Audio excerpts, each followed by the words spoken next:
À tous, merci de nous rejoindre en direct pour la semaine éco, le rendez-vous économique hebdomadaire sur Canal Algérie. Alors ce soir, actualité oblige, nous parlerons du projet de loi de finances adopté ce mardi par la Chambre basse du Parlement avant son passage devant le Sénat. Le projet de loi place notre pays à la croisée des décisions stratégiques et des orientations économiques également. Alors pour la PLF 2024, des directives claires ont été émises, soulignant l'importance cruciale de préserver le pouvoir d'achat de nos concitoyens, tout en maintenant l'équilibre financier.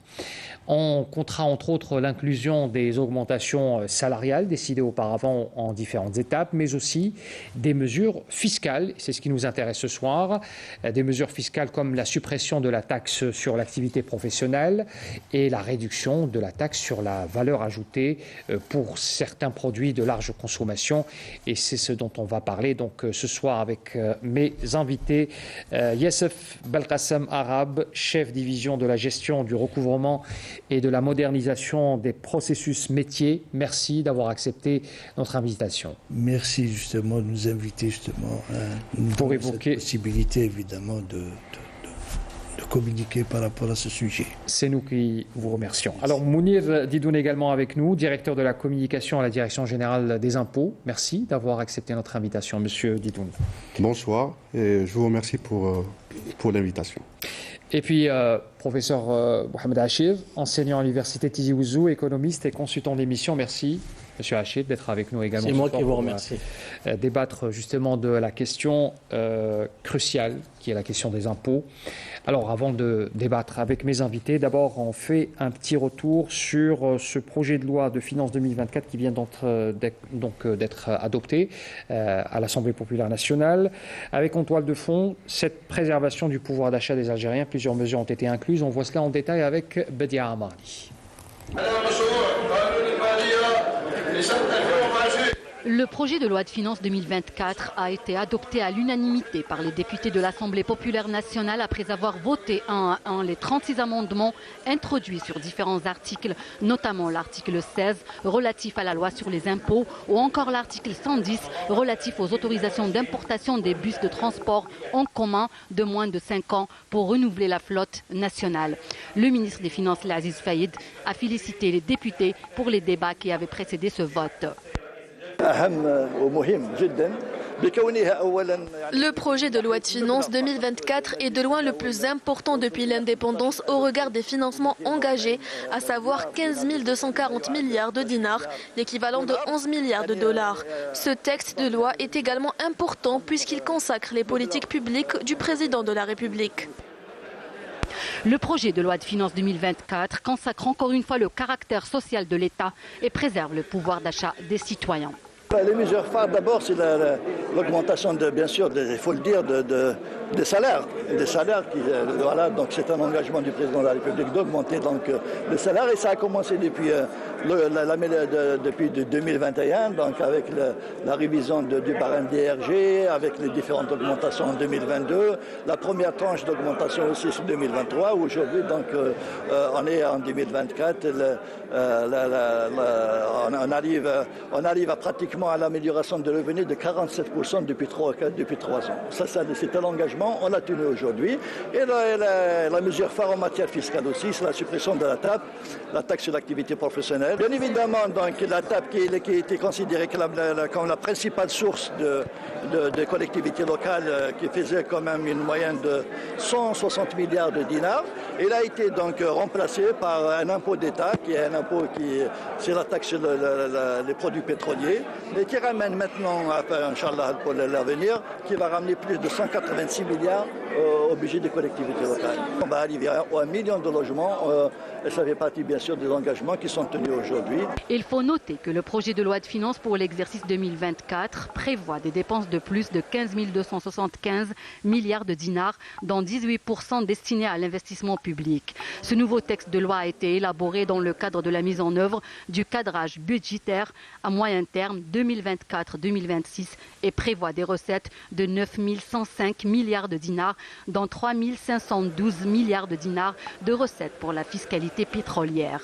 Le PLF 2024 prévoit une croissance économique de 4,2%. La balance commerciale enregistrera un excédent entre 2024 et 2026 pour atteindre 6,3 milliards de dollars en 2024, 2,9 milliards de dollars et 4,2 milliards de dollars en 2025 et 2026.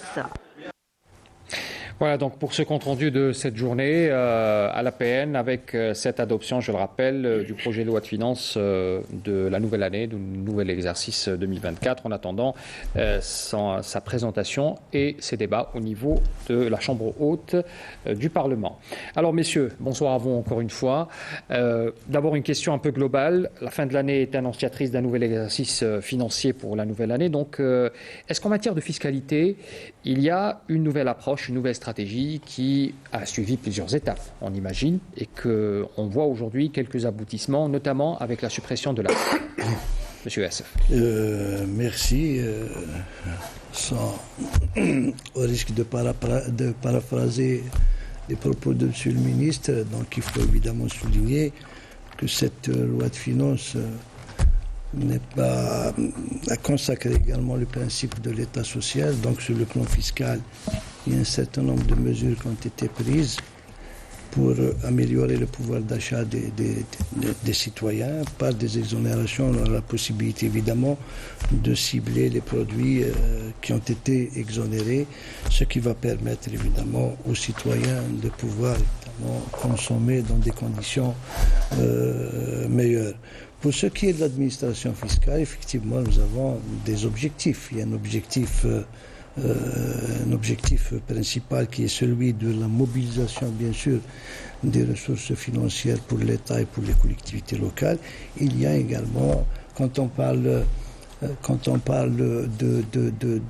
d'objectifs, quand on parle d'objectifs stratégiques, il faut évidemment définir les moyens pour atteindre cet objectif. Et donc, il y a l'élargissement et la maîtrise, bien sûr, de la population fiscale. Donc, l'objectif est d'élargir l'assiette. Il y a également la lutte contre l'incivisme fiscal à travers la fois des moyens amiables et également à travers des moyens coercitifs également. Donc il y a le renforcement également des capacités de l'administration des impôts pour lui permettre d'agir. Il y a la facilitation également des procédures pour les contribuables à l'effet de les amener à souscrire leurs obligations dans de meilleures conditions et notamment à travers la numérisation. C'est-à-dire qu'aujourd'hui les impôts sont en train de changer d'approche avec également la gestion axée sur la performance. Aujourd'hui, il y a des contrats de performance qui sont pratiquement signés avec les responsables des structures de base, bien sûr des objectifs qui sont stratégiques, qui sont mesurables et qui doivent être à la portée, bien sûr, des structures de base. Voilà. Merci. Alors, Monsieur Didoun, vous êtes en charge de la communication à la DGI, vous êtes à même de donner un peu une vision globale de ce qu'est en train de faire la Direction générale des impôts concernant les mesures peut-être des mesures novatrices. J'ai envie d'utiliser ce mot pour essayer de revenir vers un travail fiscal plus efficace. Est-ce que vous pouvez nous détailler un peu cette stratégie? Elle se décline sur combien d'axes et quels sont les objectifs que vous vous êtes tracés? Justement, à partir de 2020, il y a eu des assises nationales sur la réforme fiscale qui ont été organisées par la Direction générale des impôts, donc en juillet 2020. L'objectif de ces assises, c'est de permettre aux participants d'effectuer une analyse critique du système fiscal algérien. Et à partir de là, il y a eu plusieurs recommandations qui ont été formulées. Donc ces recommandations ont été examinées, analysées par la Direction générale des impôts. Et par la suite, bien sûr, elles ont été proposées et adoptées sous forme de mesures fiscales. Donc il y a un processus de réforme fiscale qui a été engagé. On parle carrément de réforme aujourd'hui. De réforme fiscale, justement. Cette réforme fiscale, c'est normal. Donc il y a eu des axes, comme l'a dit mon collègue M. Yassef. Donc il y a eu des axes stratégiques. Il y a un plan stratégique qui a été arrêté par l'administration fiscale.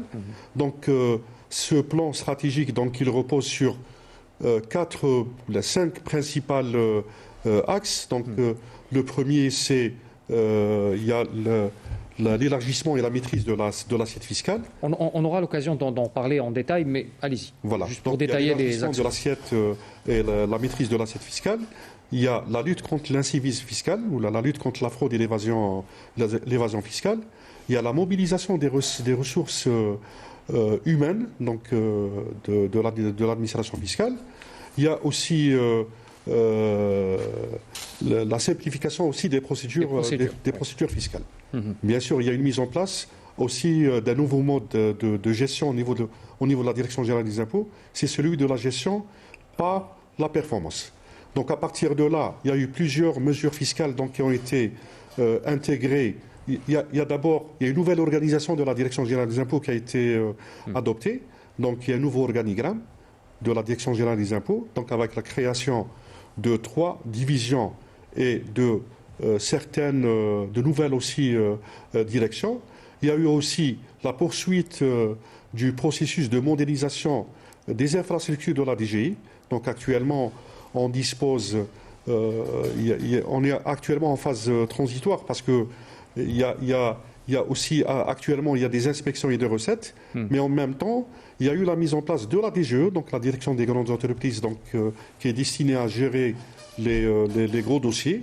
Il y a aussi les centres des impôts, donc les CDI, et les centres de proximité des impôts. Donc les CDI sont appelés à gérer les dossiers suivis au réel, et les centres des impôts donc, vont gérer les dossiers des contribuables qui sont suivis à l'EFU, plus tout ce qui est dossier IRG, domicile et autres impôts.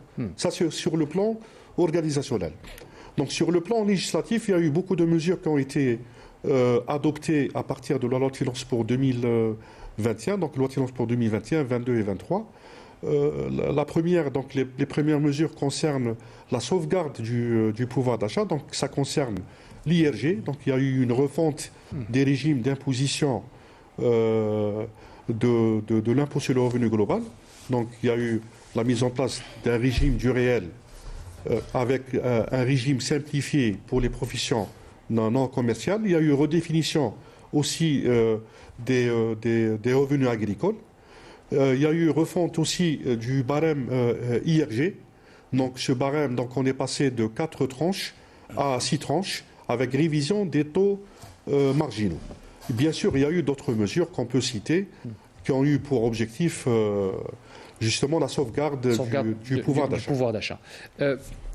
Monsieur Hachir, on vient d'écouter les 2 représentants de la DGI qui nous ont détaillé un peu cette stratégie qui se décline sur plusieurs axes avec bien sûr en toile de fond une préservation du caractère important qui est le pouvoir d'achat de nos concitoyens. Votre vision sur cette gestion, est-ce qu'aujourd'hui les impôts sont amenés à encore faire un travail parce qu'il s'agit aussi de préserver mais aussi de percevoir des recettes fiscales? Parce que c'est la mission première. Bien sûr. Oui, je pense que l'administration des impôts est en train de faire quand même un travail assez intéressant. Bien entendu, il vient d'être un peu expliqué par nos amis sur plusieurs volets. Mais ce travail nécessite encore beaucoup d'efforts et nécessitera aussi du temps nécessaire pour pouvoir réformer le système fiscal algérien. Parce que ce système fiscal, d'abord, il faut le situer au centre de la réforme économique. Et le système fiscal, il faut savoir que c'est un facteur d'attractivité d'un pays d'abord, et c'est un facteur aussi politique parce que la fiscalité, il faut la situer aussi dans les questions d'équité. En termes, d'ailleurs, c'est un principe même constitutionnel. Tout le monde c'est-à-dire en situation... Tout le monde est contribuable. Voilà, en situation d'égalité, d'équité par rapport à l'effort de contribution. Donc le système fiscal, il est face, surtout en Algérie, parce qu'il faut le situer également dans une économie qui a, c'est-à-dire, je ne dirais pas à moitié informelle, mais qui est quand même à 40%, 45%. C'est le moins que l'on puisse dire, c'est-à-dire Voilà. que oui, Voilà. ça a été Donc, même reconnu, je veux dire, bien sûr, voilà, c'est dans le débat public. Oui. même le président de la République, il parle surtout des transactions financières informelles, etc. Donc, on a vu même le dernier bilan de la Banque d'Algérie par rapport à la circulation fiduciaire qui augmente et environ 33% de la masse monétaire haussière qui échappe un peu au circuit bancaire et financier. Donc, tout ça aussi, c'est le résultat de l'informel. Donc là, on va situer un peu l'administration des impôts bien fiscale dans des problématiques très importantes. D'abord, il y a nécessité de mobiliser autant de ressources fiscales, c'est-à-dire d'augmenter les recouvrements, mais aussi il y a problématique, est-ce qu'on va augmenter les taux? Donc cela va d'abord va impacter et le pouvoir d'achat et va impacter aussi la relance économique, parce qu'on a besoin aussi d'un régime d'incitation, d'avantages, etc., et de garder le système fiscal.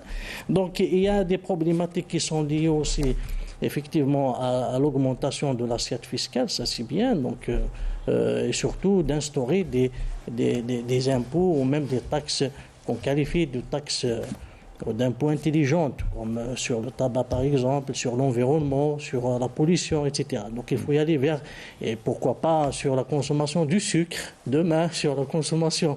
Donc c'est un peu C'est une idée quand même. Oui, on les appelle les taxes intelligentes parce qu'ils ont un impact sur la santé, sur l'environnement, Donc, mais la problématique est là. Donc, le budget de l'État, on le voit. Donc, on a pour les prévisions de 2024, donc des prévisions de recettes fiscales ordinaires de 4100 milliards de dinars, mais ça reste insuffisant par rapport aussi aux besoins de dépenses de l'État, donc avec des dépenses... Les dépenses, justement. De 15 275 milliards de dinars. C'est vrai qu'on a une fiscalité pétrolière de 3 500 milliards de dinars, mais normalement, il faut raisonner hors fiscalité pétrolière. Exactement. Il faut compter toujours sur la fiscalité ordinaire parce que il vient d'abord de l'activité économique, et il vient aussi que ce soit du foncier, de la consommation, de l'immobilier, etc., des différentes sources fiscales. Donc, c'est un enjeu majeur, c'est-à-dire il faut considérer la réforme fiscale ou tout ce qui se fait actuellement comme fondamental dans la réforme structurelle de l'économie. Parce que quand on change, pas on change, mais quand on réforme le système fiscal d'un pays, et non, on est dans les réformes structurelles. Parce que ça touche à tous les secteurs, et puis ça crée des défis et des problématiques entre relance économique, préservation du pouvoir d'achat, attractivité fiscale, parce qu'un pays doit aussi en termes d'attractivité fiscale, surtout lorsqu'on veut attirer des IDE, des investissements directs étrangers. Donc voilà un ensemble un peu de problématiques qui ne sont pas seulement fiscales, mais aussi économiques. Qui font partie d'un écosystème économique. Voilà, très bien. Alors, si vous me permettez, j'aimerais entrer dans le vif du sujet, notamment par cette mesure qui a été décidée par le président de la République, intégrée donc dans ce projet de loi de finances, c'est la suppression de la taxe sur l'activité professionnelle. Alors c'est une mesure phare qui a été donc annoncée. Et comment cela va se traduire sur le terrain et surtout pour vous au niveau de la DGI? La taxe sur l'activité professionnelle est pratiquement perçue sur un chiffre d'affaires. Et donc même lorsqu'une entreprise est en situation de déficit, elle est dans l'obligation évidemment de payer. Ça c'était avant. C'était avant la suppression, bien sûr. Mais il y avait... Donc, il y a eu évidemment la restructuration des taux de la TAP de manière progressive. Donc, c'était une première étape. Dans l'ancien temps, c'était du 6%, donc ça descendait, etc. Donc, loi de finances pour 2022, il y a eu l'exonération de la TAP pour ceux qui ont des activités relevant du secteur de la production.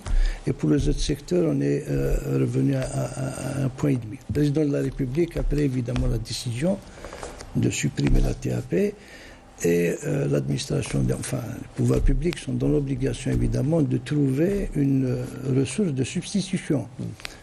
La Constitution et également la loi concernant les communes précise que quand il y a évidemment, quand une taxe ou un impôt qui profite à une collectivité locale, lorsque elle est annulée, ou qu'elle soit remplacée. Évidemment, il faudrait qu'elle soit remplacée. Et là, on a écouté tout à l'heure le ministre des Finances. La taxe sur les produits pétroliers, la TPP, donc qui profitait intégralement à l'État, a été évidemment transféré directement pour les collectivités locales. Et donc la TAP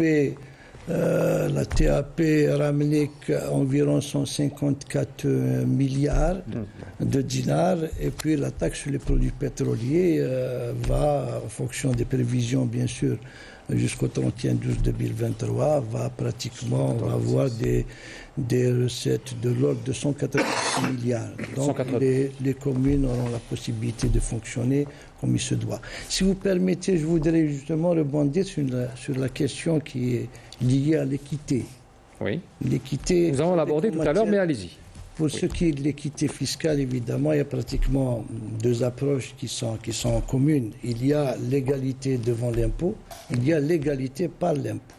L'égalité devant l'impôt, c'est une mission qui est extrêmement difficile. Enfin, difficile, non, elle n'est pas.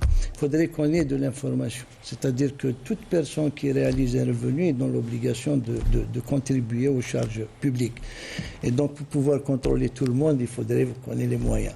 Donc, nos moyens aujourd'hui, c'est la numérisation. Donc, la mise en place d'un système d'interopérabilité de façon à ce que toutes les informations de caractère économique, de caractère financier, peuvent évidemment attirer au niveau des services fiscaux pour pouvoir évidemment les exploiter.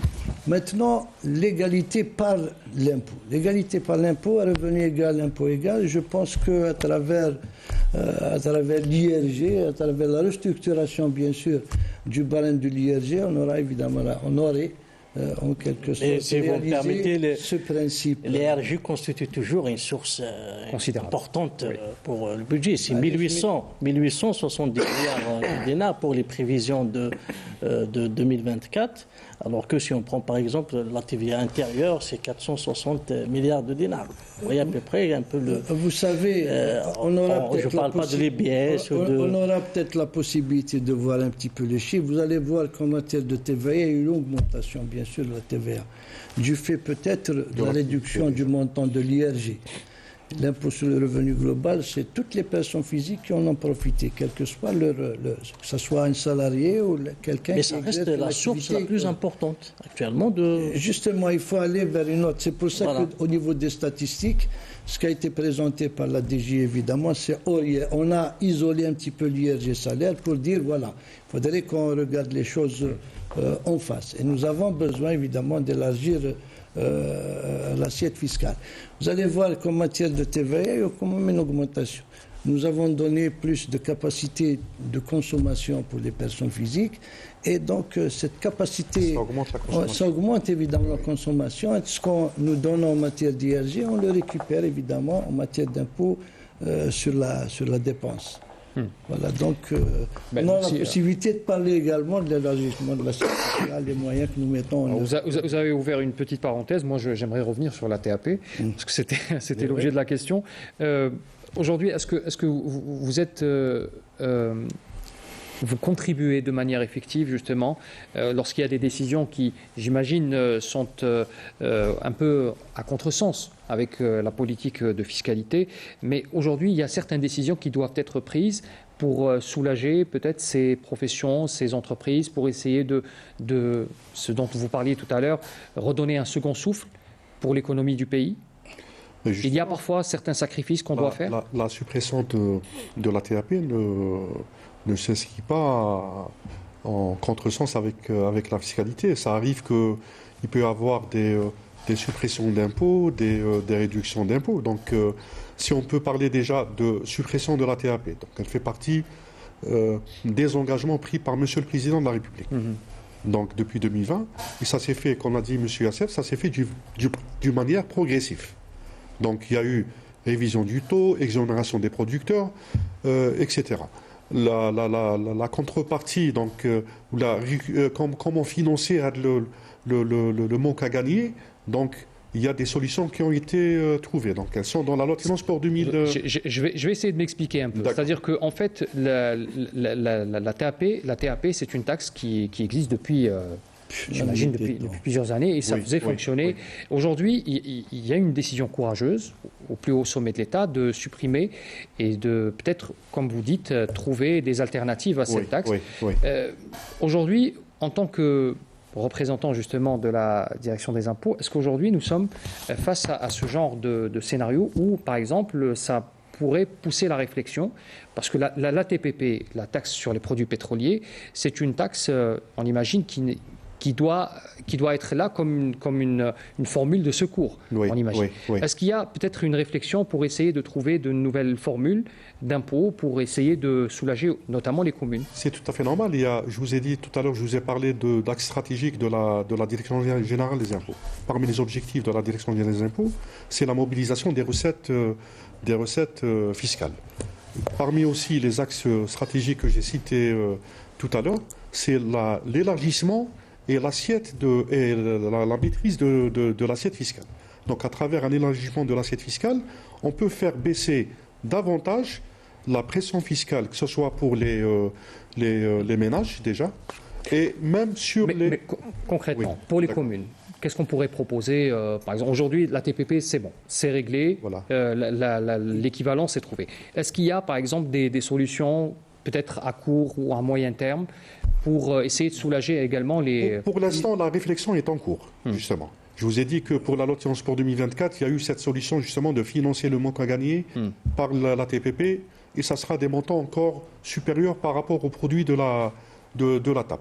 Et certainement, il y aura d'autres solutions qui seront mises en place justement pour financer pour assurer la ressource financière nécessaire Oui, pour permettre aux collectivités locales justement fonctionner. de fonctionner. Très bien. Voilà. Monsieur, ouais, Il y a des... je reviens vers vous, monsieur Hachim. ouais. Il y a également, loi de finances pour 2024, également, il y a des produits qui sont appelés à alimenter les caisses des collectivités locales. C'est la taxe sur les produits, taxe de solidarité sur les activités minières.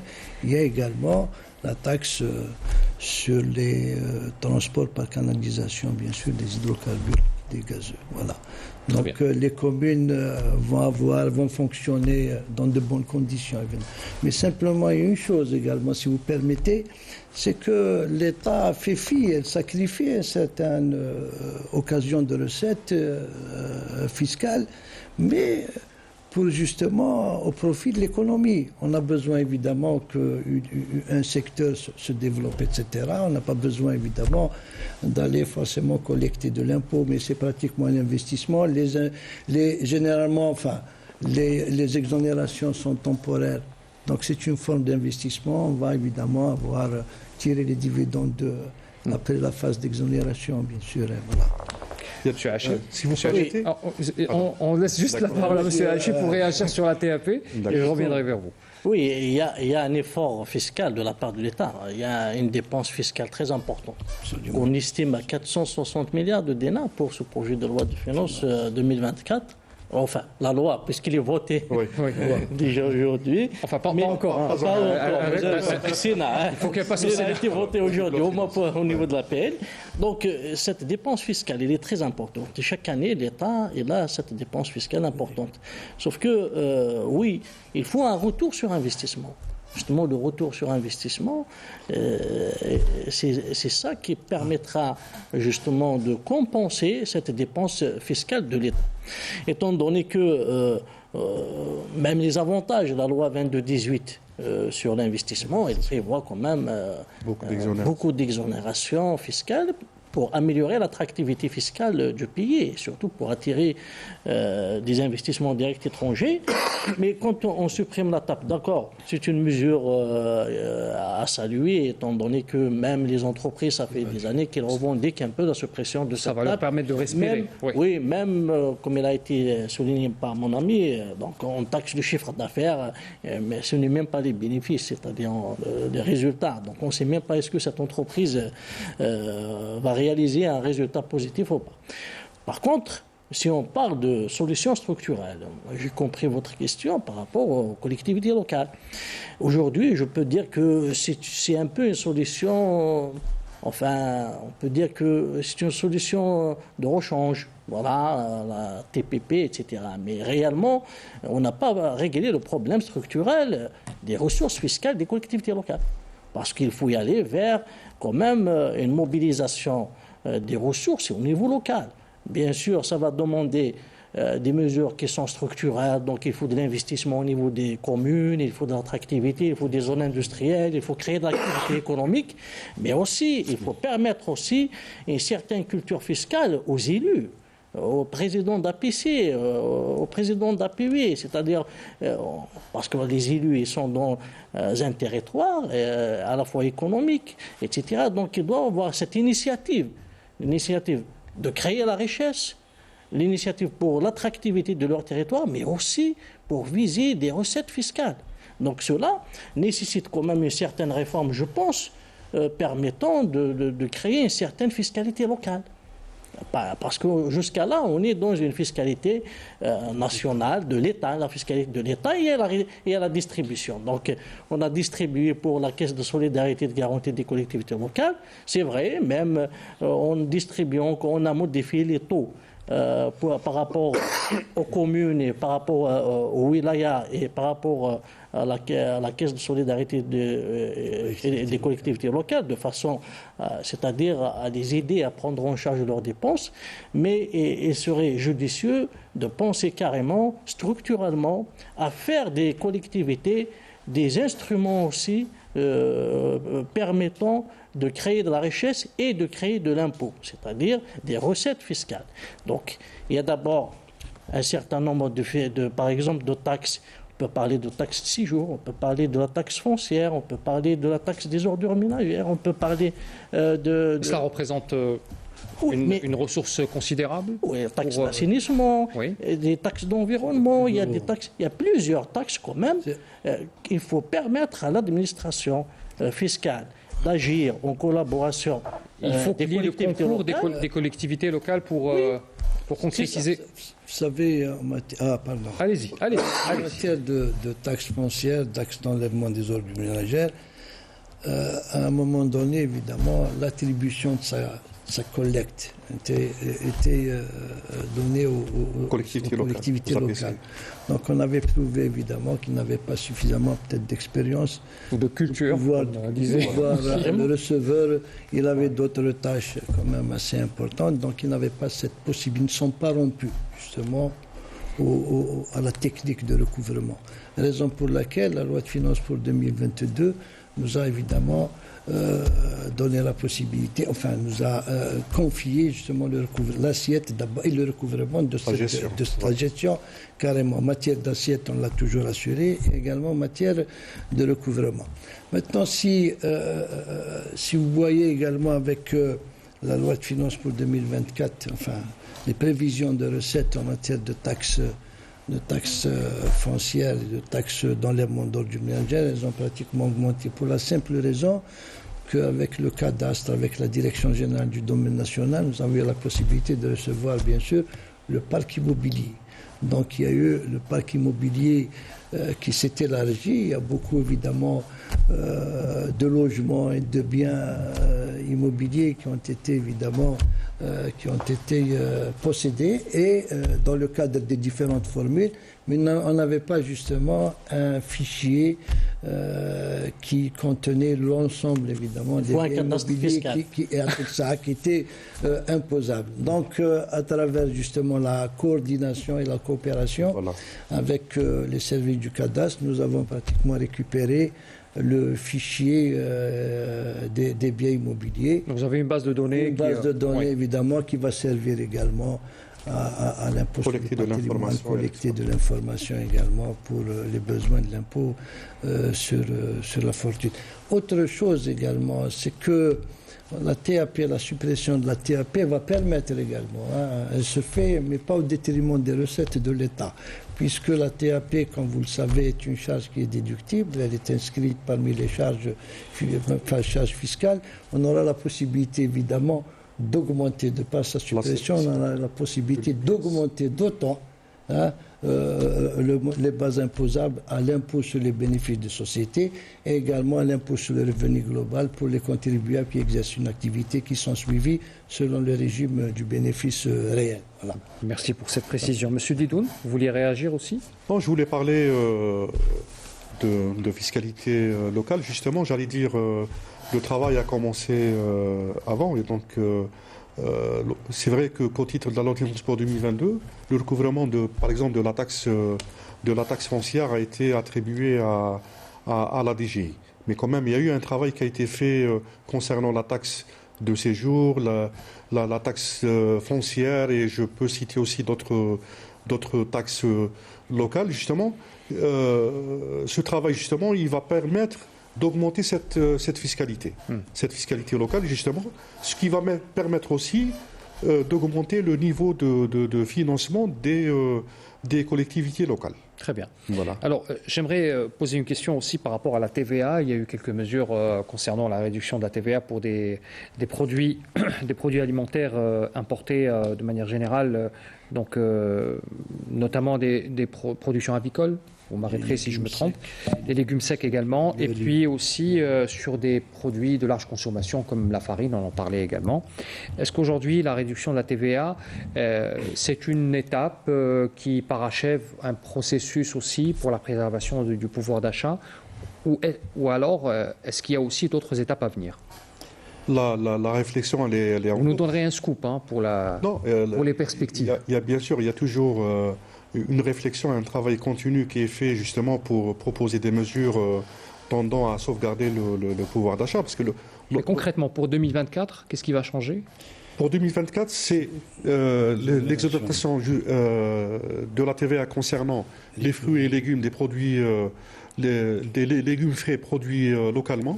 Il va y avoir Exonéré? exonéré, bien sûr. Ok. Il y a les œufs de consommation, le poulet de chair et la dinde produits localement. Voilà, c'est à titre d'exemple. Donc l'objectif de cette mesure, c'est d'éviter qu'il y ait une augmentation de prix concernant ces produits-là. Ça doit être accompagné d'un contrôle, on est bien d'accord. C'est parce qu'aujourd'hui, quand on parle d'exonération, il faut qu'il y ait un impact sur le marché, et puis il faut percevoir aussi cette mesure. Mais justement, le contrôle des prix ne relève pas des prérogatives de Je vous de la concède, mais fiscale. aujourd'hui, Voilà. c'est-à-dire que aujourd'hui, pour la Direction générale des impôts, le travail est fait, et puis l'impact de cette TVA va forcément se faire. Certainement. C'est la même chose qu'en matière d'investissement. Donc, M. Achir a parlé tout à l'heure de dépenses fiscales, d'exonération, etc. Donc, en faveur de l'investissement ou pour favoriser le climat des affaires. Donc, l'État consent des avantages, mais en retour, bien sûr, il faut qu'il y ait accroissement, bien sûr, un impact sur l'investissement. Et bien sûr, si on parle d'impact sur l'investissement, donc automatiquement, il va y avoir un impact aussi sur la fiscalité plus tard. D'accord. Voilà. Pour la TVA, M. Achir, vous êtes. Oui, surtout pour ces produits de large consommation. Il y a même pour. Je pense que les délais sont prorogés jusqu'au 31/12/2024, même pour l'huile brute qui est utilisée dans la transformation. Donc ils peuvent récupérer toujours le. Donc ça rentre dans les mesures même de l'état social et de la préservation du pouvoir d'achat. Et bien sûr, surtout pour certains produits de première nécessité. Et en tout cas, si on prend un peu le niveau de dépenses fiscales par rapport à ces produits, c'est-à-dire qui protègent directement le pouvoir d'achat des citoyens, donc ne pèse pas beaucoup c'est-à-dire dans la dépense fiscale globale. C'est-à-dire la dépense fiscale globale, elle est beaucoup plus orientée vers la relance de l'investissement. Et pour créer donc une attractivité. Mais par contre, effectivement, c'est là où il faudrait avoir une coordination avec d'autres secteurs aussi, par rapport, c'est-à-dire il faut permettre la numérisation, par exemple, et surtout la facturation, parce que on est en train de parler de la fiscalité, des réformes, etc. Le principe de la traçabilité. Mais la traçabilité, la facturation, la détermination des coûts, des prix, etc., des marges, et tout ça, c'est lié à la facturation. Donc cette réforme fiscale, il doit justement, techniquement surtout, généraliser la facturation. Mais justement, la question, je vous la pose à vous, est-ce que c'est difficile aujourd'hui? Ou alors, est-ce que le travail est fait ou c'est encore un peu compliqué d'instaurer, parce qu'il s'agit aussi de réinstaurer une culture aussi, dans le domaine de la facturation et toute cette traçabilité qui doit être... Je pense qu'effectivement, nous avons des problèmes pour cerner les opérations, toutes ces transactions, parce il faut réhabiliter la facturation. Donc nous avons évidemment des manquements aux règles de facturation qui sont tellement importantes. Donc il y a le défaut de facturation, il y a également l'établissement de fausses factures, Oui. il y a la la fausse facture, il y a également la facture de complaisance. On a été à maintes reprises justement confrontés à ce genre de situation. Surtout la facture de complaisance, c'est une facture où la transaction, où la facture comporte des éléments réels, mais simplement c'est l'identité de la personne qui n'est pas n'est pas réelle, donc qui est pratiquement fausse. Vous avez une facture au nom d'une tierce personne qui est pratiquement inconnue ou décédée, etc. C'est une information de recoupement. Quand nos services vont évidemment pour voir la situation, pouvoir opérer des opérations de régularisation, ils trouvent que c'est une personne qui en définitive n'existe pas. C'est pour ça que la loi de finances, dans le cadre de la loi de finances pour 2019, il y a une mesure qui a été prise qui oblige tout fournisseur ou toute personne qui paie évidemment dans le cadre des transactions commerciales de s'assurer d'abord de l'authenticité du numéro d'identification fiscale, de s'assurer également de l'authenticité du registre de commerce. Maintenant, il y a également un chantier qui est pratiquement ouvert au niveau du ministère du Commerce, j'imagine, c'est d'aller justement en matière de numérisation, c'est d'aller vers la facture électronique. Elle est pratiquement figée, elle est enregistrée, non plus la possibilité de pouvoir la reprendre, la traficoter, etc. Donc, ce sont des instruments nouveaux.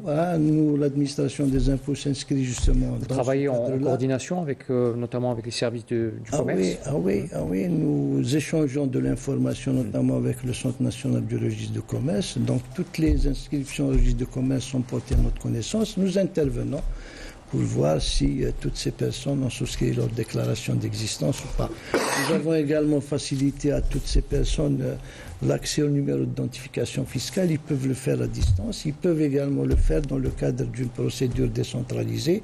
Ils ont systématiquement et instantanément leur attestation fiscale qui est systématiquement également authentifiée. Après un petit contrôle, nous avons un fichier également que nous consultons. Quand on voit que c'est une personne effectivement qui ne sait pas de se redéployer, nous l'intégrons au niveau bien sûr avec un numéro d'identification nationale. Exactement. Pour les personnes et puis nous intégrons également dans le système, dans le centre des transmissions d'informatique des douanes, pouvoir l'intégrer au niveau bien sûr du SIGAD, ce qui va permettre à toutes ces personnes d'accéder aux opérations de commerce extérieur. Donc là il s'agit d'un problème de traçabilité, qui vous permettrait de mener ces actions de recouvrement de manière plus efficace. Il y a au sein même de la DGI des plateformes, et je pose la question à vous. Il y en a deux. Alors du Bayete qui est Moussahamatik, si je ne me trompe pas. Voilà. Donc les deux plateformes permettent un fonctionnement beaucoup plus efficient. Vous pouvez nous en dire un peu plus? Justement, je voudrais d'abord rajouter quelque chose par rapport à... mais brièvement, parce qu'il ne nous reste pas beaucoup de temps, on aimerait avancer un peu dans en matière de transactions commerciales, donc il y a une application qui a été mise en place au niveau de la DGI, qui s'appelle Maloumatic. Et cette application, justement, elle permet de croiser les données concernant les états fournisseurs avec celles qui concernent les états clients. Donc justement, c'est pour déceler un petit peu les incompatibilités ou les dysfonctionnements peut-être. Exactement, qui peuvent exister. Donc en matière de numérisation de l'administration fiscale, comme vous l'avez dit, il y a un système d'information de la Direction générale des impôts, donc qui est dénommé Jibayatik. Voilà, donc c'est un système intégré, donc qui intègre en son sein l'ensemble des métiers de la DGI. Donc de l'assiette, contrôle, contentieux, recouvrement, etc. Donc, au niveau du système d'information, il y a un module ou un portail qui est dédié la télédéclaration et le télépaiement. Donc, actuellement, ce portail, donc ce système d'information, donc il est déployé déjà au niveau de la DGI. Ça fait quand même pas mal d'années. Donc, et au niveau de certains CDI, donc les nouvelles structures de la DGI, les nouvelles structures déconcentrées, donc les centres des impôts et les centres de proximité des impôts. Donc, je vous donne un exemple. En 2023, on a déployé ce système GBATIC au niveau de 41 centres, donc entre CDI et CPI. L'objectif, c'est de généraliser, mais sous quelle échéance? Justement, donc il y a un programme qui est tracé. Donc il faudrait savoir que ce programme dépend de la cadence de réception des nouvelles structures et des prérequis. Donc il faut la connexion Internet, donc qu'il faut mettre en place. Il y a aussi la formation des agents de l'administration fiscale. Voilà. Donc une fois qu'on réceptionne les centres, donc le CDI ou le CPI, donc il y a un programme qui est mis en place pour déployer... C'est-à-dire géographiquement aujourd'hui, ce système fonctionne sous quelle région par exemple? Dans plusieurs régions. Donc je n'ai pas la répartition des centres dotés de GBATIC par... Dans les grandes, on va dire dans les grandes villes, dans les grandes agglomérations, il y a des centres des impôts et des centres de proximité. C'est déjà fonctionnel. Voilà, déjà fonctionnel et qui sont dotés. Donc je vous ai dit, par exemple, pour 2023, il y a eu 41 centres, donc entre CDI et CPI, qui a été déployés par la solution GBATIC. Donc les contribuables qui relèvent de ces centres donc, ils peuvent déjà faire leur télédéclaration. Au niveau de la DGE, il y a la télédéclaration et le télépaiement par prélèvement. C'est obligatoire. Voilà, c'est obligatoire, c'est au niveau de la DGE. Et pour le télépaiement, concernant les autres centres, il y a eu des sites pilotes donc, qui ont été déployés donc, par le télépaiement. Donc il s'agit du CDI d'Alger Centre, le CDI de Tlemcen et le CDI de Bijaya. Et ça va être, le télépaiement va être progressivement déployé au niveau des autres centres qui disposent de GBATIC. Donc il y a cette obligation donc, de passer par ce système. Est-ce qu'en termes de réactivité, vous ressentez une réactivité des contribuables? Ce n'est pas une obligation. C'est pas encore une obligation. L'obligation, elle est au niveau des sociétés qui relèvent de la DGE. Pour l'instant, pour les autres contribuables qui relèvent des CDI ou des CPI, pour l'instant, c'est facultatif. Donc, il y a une adhésion volontaire. Voilà, donc il y a une souscription. Il y a dépôt d'un dossier. Bien sûr, il y a une adhésion, il y a dépôt d'un dossier. Justement, les retours que vous avez, est-ce qu'il y a une forme de réactivité positive par rapport à ce système? Est-ce qu'aujourd'hui, les chiffres montrent que, par exemple, les contribuables adoptent ce système et y vont? Bien sûr, les contribuables commencent à adopter, mais ça se fait d'une manière progressive, parce que c'est normal. Donc, c'est un nouveau système. Exactement. Donc on essaye, on a fait, donc à chaque fois, on fait des actions de sensibilisation. Donc on a nos partenaires. Donc on le fait, par exemple, on a fait plusieurs regroupements ou des journées d'information avec les professionnels de la comptabilité. Donc on le fait avec des commerçants justement pour expliquer déjà ce programme de numérisation de la DGI, parce qu'il n'y a pas uniquement le GBATIC, il y a Moussahamatic justement. Moussahamatic, c'est une application justement, c'est un portail qui permet justement de faire de la télédéclaration et du télépaiement. Donc il est mis en vigueur depuis fonctionnel depuis 2021 ou 2021. Il est fonctionnel depuis 2021. Justement, l'idée c'était de permettre aux contribuables qui ne dépendent pas de centres des impôts, de centres de proximité des impôts dotés de GBATIC, de bénéficier un petit peu de services numériques. Donc, et ça, c'est la grosse nouveauté. Exactement. Donc, il y a la télédéclaration, il y a le télépaiement. Donc actuellement, les contribuables qui sont suivis par ces recettes ou là, qui ont adhéré à Moussahamatic télédéclarent, donc ils déclarent à distance. Ils peuvent même payer avec des cartes, par exemple la carte d'Ahabia ou la carte interbancaire. Et à partir de cette année, il y a eu même le e-banking, donc le transfert de compte à compte. De compte à compte. Voilà. Il faut juste un mot également, ce n'est pas uniquement par rapport au potentiel économique dont dispose une wilaya pour pouvoir mettre en place justement notre système GBATIC, mais c'est beaucoup plus une vision beaucoup plus large, c'est de rapprocher justement, c'est un service de qualité, et rapprocher le contribuable de son administration, bien sûr. C'est pour cela que dès qu'on reçoit, il y a évidemment des déploiements qui sont faits du système, qui sont faits dans des wilayas du Sud, bien sûr. Hein. Oui. Voilà. Monsieur Achir, est-ce que c'est important aujourd'hui pour les impôts d'être en phase avec la numérisation? Il y a d'abord les mesures de facilitation, mais surtout, on parle aussi de l'importance de la numérisation pour assurer la traçabilité et cet échange d'informations. Oui, la numérisation est un levier très important. C'est indispensable pour améliorer les recouvrements, lutter contre la fraude fiscale, l'évasion fiscale. On voit justement, il y a ces efforts-là qui sont déjà sur le terrain, mais il faudrait encore continuer cet effort de numérisation et justement la coordonner avec d'autres services. Par exemple, il y a l'impôt sur la fortune, mais cet impôt sur la fortune ne peut pas être réellement recouvrable si on n'a pas une véritable numérisation au niveau du cadastre, au niveau des conservations foncières, au niveau des domaines, etc. Donc il faut qu'il y ait du recoupement, il faut d'interopérabilité entre ces différents secteurs. Avec un référentiel qui est pratiquement commun, l'objectif, c'est de pouvoir centraliser une information. Vous pouvez être propriétaire de plusieurs logements, pas payer dans toutes les wilayas, sans justement ce référentiel qui nous permet évidemment d'échanger de l'information à toutes les administrations concernées. C'est là justement pouvoir centraliser toute cette information. Les projets ont été à un moment donné, je ne dirais pas abandonnés, mais c'est parce qu'il y avait des problèmes d'ordre budgétaire. Maintenant, évidemment, que les choses ont pratiquement changé depuis 2-3 ans. Il y a des projets qui ont été dégelés. Et aujourd'hui, évidemment, on est en train de réaliser le site. Mais justement, je rajoute ça, il faudrait donner beaucoup de moyens à l'administration fiscale, au domaine, à l'agence foncière, au cadastre. Il faut les doter de moyens humains, de moyens matériels. Parce que pour assurer le travail. On observe un peu la situation dans les wilayas, comment qu'ils sont. On va laisser notre ami M. Jidoun s'exprimer aussi. Je voulais dire quelque chose. Je voulais dire qu'actuellement, la DGI, c'est une administration qui est ouverte sur son environnement, direct déjà sur le plan national et même sur le plan international. M. Achir a parlé tout à l'heure d'impôt sur la fortune.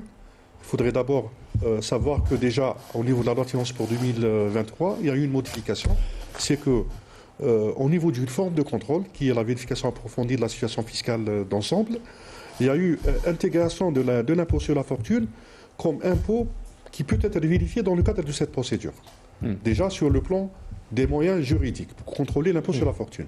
Et bien sûr, il y a eu des protocoles qui ont été signés. Donc il y a un protocole qui a été signé justement avec la direction générale du cadastre, du domaine national, justement, qui va permettre à la DGI, à la direction générale des impôts, de disposer d'informations qui vont aider ces agents de contrôle à mieux contrôler, contrôler dans de bonnes conditions l'impôt sur la fortune. Sur le plan international, il y a eu adhésion de l'Algérie au forum de transparence économique, justement. Cette adhésion va permettre aussi à l'Algérie de disposer de signer d'un accès aussi à certaines de doter l'Algérie ou de permettre à l'Algérie de signer des conventions multilatérales justement et de disposer d'informations qui peuvent être utilisées pour lutter contre la fraude et l'évasion fiscale transfrontalière ou là contre les discriminations qui peuvent avoir lieu en matière d'impôt sur la fortune. Merci, M. Didoun. Voilà. Un dernier mot, parce qu'on arrive vraiment à la fin de l'émission. Justement, on parlait justement des facilitations en matière de recouvrement pour les ressources fiscales, que ce soit pour le budget de l'État ou pour les collectivités locales. Donc il y a une panoplie évidemment de mesures. Donc l'administration fiscale privilégie justement la phase amiable. On ne va pas directement justement vers le coercitif. Donc il y a le sursis légal de paiement, il y a la possibilité également de rééchelonner la dette. Il y a également la possibilité, ce qui a été pris dans le cadre de la loi de finances justement rectificative 2023, exactement. 15, oui. Donc les personnes qui ont des dettes fiscales anciennes de plus de 4 ans. Donc un assainissement de la dette fiscale qui va être... De payer soit l'intégralité ou par tranche. Donc il ne faut plus avoir peur des impôts. Absolument. Exactement. C'est ça le maître. L'administration est pratiquement ouverte sur elle-même, également sur son environnement national et international. Merci. Monsieur Hachir, un dernier mot et on dernier clôture mot. avec vous l'émission. Je dirais que Je ne pouvais pas. la fiscalité doit être considérée par toutes et tous comme un bien commun. Donc il faut que cette culture du bien commun soit instaurée ou bien soit cultivée, éduquée à tous les niveaux. Merci. Un Merci. petit dernier mot. Mais vraiment, nous arrivons vraiment à la fin, C'est monsieur. quelque chose d'important Allez-y. justement pour dire que la DGI, justement, pour qu'elle soit accompagnée dans l'effort qu'elle est en train d'accomplir, elle a reçu justement cette année un programme spécial d'équipement. Donc on est en train de s'équiper dans de bonnes conditions qui puissent nous permettre d'accomplir nos missions. De fonctionner et de faire fonctionner vos services. Il faut rajouter Merci. également aussi. Allez, un dernier mot pour vous, parce que là, vraiment, c'est vraiment la fin, monsieur. Je voulais dire que la DGI actuellement tend à améliorer ses relations avec les contribuables. Donc elle a placé le contribuable au centre de ses réformes. C'est cette Donc, il y a- communication que vous essayez Exactement. Donc d'installer, il y a ouais. beaucoup d'actions qui ont été engagées justement afin de simplifier les procédures pour les contribuables et à améliorer la qualité de service. Donc, vous avez parlé tout à l'heure de numérisation. Il n'y a pas que la numérisation, il n'y a pas que Jibaetic. Il y a d'autres services numériques qui sont offerts. Donc, je peux vous citer les services qui sont offerts à travers le site web de la Direction générale des impôts. Il y a, je vous donne un exemple, il y a le fichier des termes de référence qui a été publié. Donc, c'est pour plus de transparence et pour permettre aux contribuables de vérifier les valeurs mobilières qui sont retenues à l'occasion du contrôle des évaluations. Merci. Voilà. Merci Et en plus des boîtes de contact dédiées spécialement aux contribuables pour poser leur interrogation ou faire part des problématiques ou des difficultés qu'ils rencontrent dans l'exercice de leur activité. En tout cas, on vous remercie pour cet effort de communication, parce que les impôts, on a une idée un peu préconçue sur les impôts aujourd'hui. Voilà. On a essayé un peu de rectifier cette image. Alors, nous arrivons à la fin de cette émission. Je représente encore une fois mes invités. Yassef Belkacem Arabe, vous êtes chef de division de la gestion, du recouvrement, de la modernisation et des processus métiers. Et voilà. Je ne me trompe pas, c'est bon. Alors, Mounir Didoun, directeur de la communication à la Direction générale des impôts. Merci d'avoir été avec nous. Merci. Et puis, professeur Mohamed Hachir, enseignant à l'université de Tizi Ouzou, économiste et consultant de la chaîne. Merci d'avoir été avec nous. Merci à vous, messieurs, de nous avoir éclairé ce soir sur... On n'a pas pu aborder tous les sujets parce que c'est très vaste, mais on a essayé un peu d'éclaircir un peu l'opinion publique sur ce que fait l'administration fiscale dans notre pays. Merci encore une fois. Très bonne soirée à tous. Merci.